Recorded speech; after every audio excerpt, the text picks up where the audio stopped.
हरे कृष्णा। तो, तो कोई भी शुद्ध काम, जैसे अगर हम आज सोचें कि हमें घी की शुद्ध लड्डू बनाने हैं, मेवे वेवे डाल के, तो हमें उसमें, अगर हम सोचे कि हम उसमें डालडा डाल के शुद्ध घी के लड्डू बना लें, क्या पॉसिबल है? हमें उसमें शुद्ध इंग्रेडिएंट्स ही डालने पड़ेंगे। शुद्ध घी होगा, शुद्ध मेवे होंगे, प्योर डालेंगे, तभी वो चीज प्योर निकल के आएगी, है ना, तभी प्योर घी का लड्डू बनेगा। तो हम हमेशा ही डिस्कस करते हैं कि हमारी सेंसेस जो है वो तो प्योर है ही नहीं, है ना, तो हम प्योर भक्ति कर कैसे सकते हैं इस प्योर इम्प्योर सेंसेस के साथ? तो पॉसिबल ही नहीं है। तो हमें पहले अपने सेंसेस को प्योर करने में लगाना है। जो मेहनत करनी है वो सेंसेस को प्योर करने में लगानी है, अदरवाइज जो भी हम कर रहे हैं वो निकलेगी नहीं। अगर गंदी प्लेट में आप अच्छे से अच्छा खाना लगा दो, मान लो कीचड़ है उसमें आप पनीर की सब्जी डाल दो, तो वो तो फिर कीचड़ के साथ मिलके उसका तो कोई वैल्यू नहीं है। वो पनीर की सब्जी जो न्यूट्रिशन दे सकती थी वो नहीं दे सकती। आपको पहले प्लेट साफ करना पड़ेगा। ऐसे ही हम जब वेट लूज करते हैं तो दो लेवल पे काम होता है। पहले इंटरनली कहते हैं ना, डिटॉक्स करो, पहले शरीर को साफ करो। हमारे योग में भी हम पूरी क्लेंजिंग पे ध्यान देते हैं। खिचड़ी खाएंगे और बहुत सारा पानी पिएंगे, जीरे का पानी पिएंगे। शरीर अपने अपने बॉडी के हिसाब से जैसा गाइड किया जाता है। तो हम क्या कर रहे होते हैं उस पर? एक्चुअली बॉडी को वेट लूज करने में उतना समय नहीं लगता जितना कि बॉडी को वेट लूज करने के लिए तैयार करने में लगता है ना। जब वो आप अंदर से सालों से जो जमा हुआ है उसको हटाने में जो समय लगता है, एक बार वो साफ हो गया, फिर आप सिंपल खाना भी खाओगे ना, तो वो एक मेडिसिन की तरह काम करेगा और आपके जो फैट्स हैं उसको बर्न करेगा। थोड़ा प्राणायाम करोगे, ज्यादा मेहनत करने की नहीं, जरूरत नहीं पड़ती। बट मेन जो मेहनत है वो उसको सफाई करने में।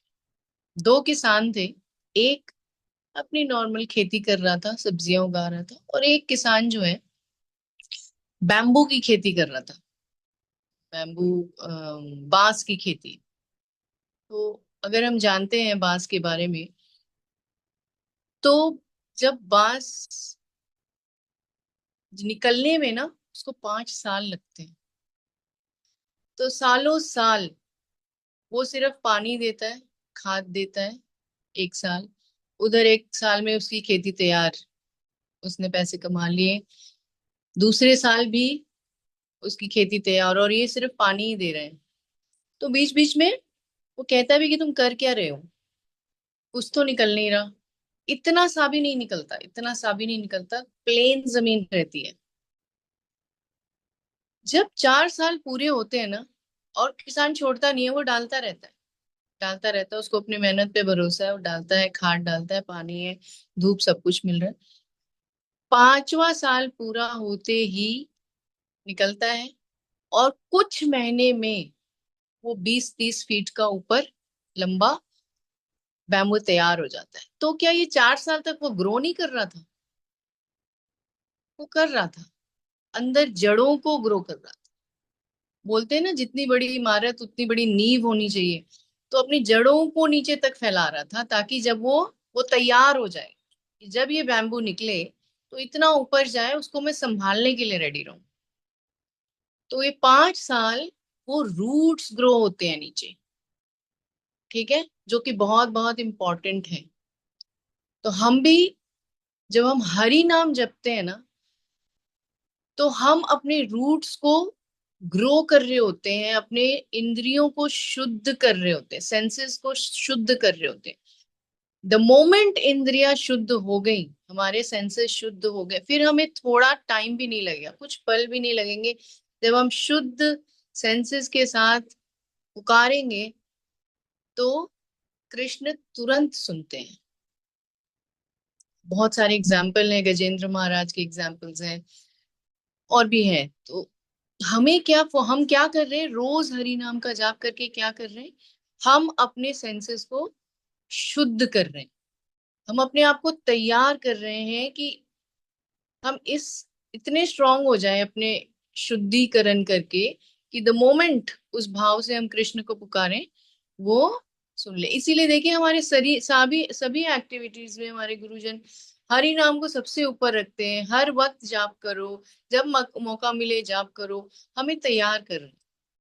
ठीक है, और हम हरि नाम ना जपे और सोचे कि शुद्ध भक्ति हो जाए, दिस इज इम्पॉसिबल, क्योंकि यही एक तरीका है हमें प्यूरिफाई करने का, हमारे बैम्बू की तरह जड़ों को स्ट्रॉन्ग करने का। और जब 5 साल बाद वो बैम्बू का ट्री निकला, तो उसके 6 साल की जितनी फाइनेंशियल क्राइसिस थी सब एक साथ खत्म हो जाती है, क्योंकि उसकी वैल्यू भी ज्यादा होती है, उसको अच्छा सपोर्ट मिल जाता है, उसके यूसेज ज्यादा है, मार्केट वैल्यू ज्यादा है ना।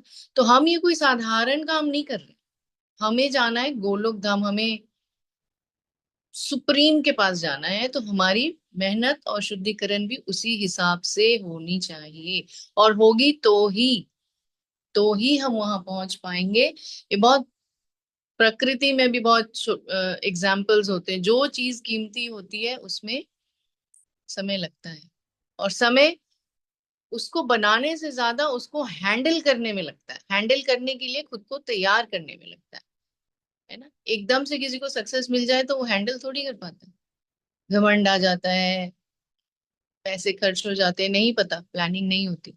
लेकिन जब आप तैयार होते हो और उसके बाद फिर क्षण भर भी नहीं लगता, कुछ ही समय लगता है। तो ये सोच रखनी है कि जो हम ये कर रहे हैं ना, प्योर लड्डू चाहिए तो प्योर घी भी डालना होगा। तो ये जो हमारा हरि नाम जपना है ना, दैट इज द प्योरिटी हम जो अपने अंदर डालते हैं, और अपने आप को प्यूरिफाई करने की कोशिश करते हैं, सेंसेस को प्यूरिफाई करने की कोशिश करते हैं। तो हरि नाम जपते रहे पूरे ध्यान से, हम सभी को जपना है। इसी भावना के साथ आज हम इस सत्र को विराम देंगे। नमो नमो विष्णुपादाय कृष्णपृष्ठाय भूतले श्रीमते भक्तिवेदांत स्वामी निति नामिने नमस्ते सारस्वती देवे गौरवाणी प्रचारिणे निर्विशेष शून्यवादी पाश्चात्य देशतारिणे।